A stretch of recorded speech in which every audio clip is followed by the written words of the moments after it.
Well, good morning, everybody. Welcome to week 2 of the organizational behavior class. Again, I'm Mark Evans, your instructor, and I hope that now that we've got the first week past us, you're feeling a little more comfortable with Blackboard and my expectations.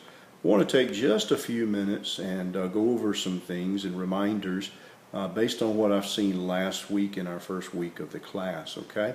First of all, with the discussions, I recommend that you go read guidelines for discussion posts in the course information section and follow that in order to get the best grade possible.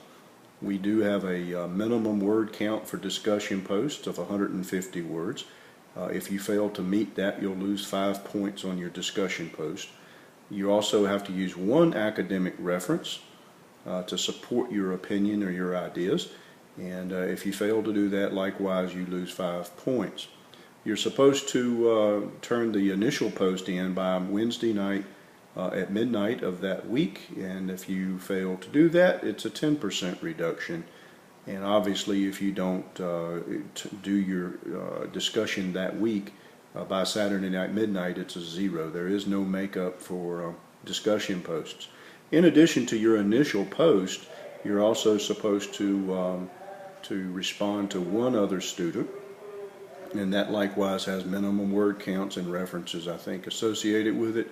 And like I said, in order to get the best grade possible, please follow those guidelines so that we can alleviate some poor grades and confusion there, okay? Not that hard. 150 words, once you start using some references, is pretty easy.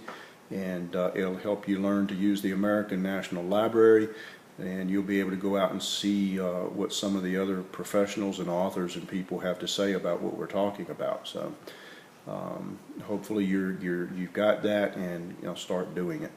On assignments, there is also a minimum word count. What I've seen so far looks pretty good from everybody. Keep in mind that we do have a late policy that the college has set for the assignments as well. Week 3 is when we'll see the first test. We'll talk more about that at another time. This previous week rather, we've had our first Collaborate session. Those are required and they are graded, and the grade goes into your class participation score. I know that due to work and other issues, you can't always be there. I mean, that's the beauty of online education is the flexibility.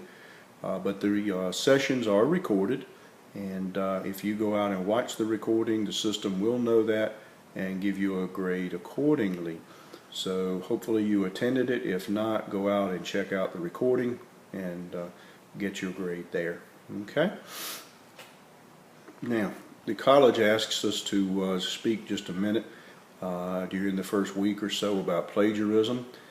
If you do plagiarize, you're going to get a 0, whether it's a discussion post, an assignment, or paper, or what have you.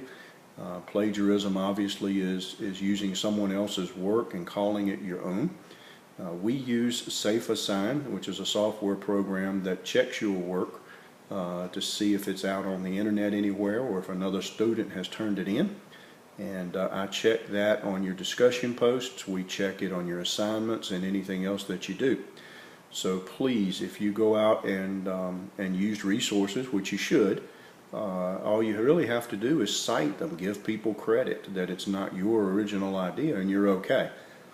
When you simply copy and paste work from the textbook or from a web page or from where you've seen other students writing, that is plagiarism, and you'll get a 0 for that work. Like I said, SafeAssign checks everything you turn in and gives me a report of potential violations. So please give yourself credit that you have smarts and that you have good opinions and that you know how to go out and research something, and let us hear from you, not just from other folks. So hopefully that will take care of some questions that people may be having, and we'll see how that goes. If you got questions on any of those things, obviously send me an email, let me know, and we'll go over everything. Our subject this week is diversity, and that is a hot topic in the world today. It has been for a while. But a lot of people, experts and others, believe that diversity is good for an organization, that it creates competitive advantage, and that it creates a better atmosphere for work, and that new ideas and new creativity and new ways of doing business come out of diversity. So this is what we'll be talking about this week. There are people who say it's a great thing, people who say it isn't. There are obviously issues and concerns with diversity in terms of from a management standpoint. How do you have diverse groups of people with diverse ideas, thoughts, expectations work together for the common good of the organization? How do you make sure you don't violate laws, violate ethics, have hurt feelings, things like that? So those are the things that we'll be talking about this week, and I hope that you're going to enjoy the class. Again, let me know if you have any kind of questions.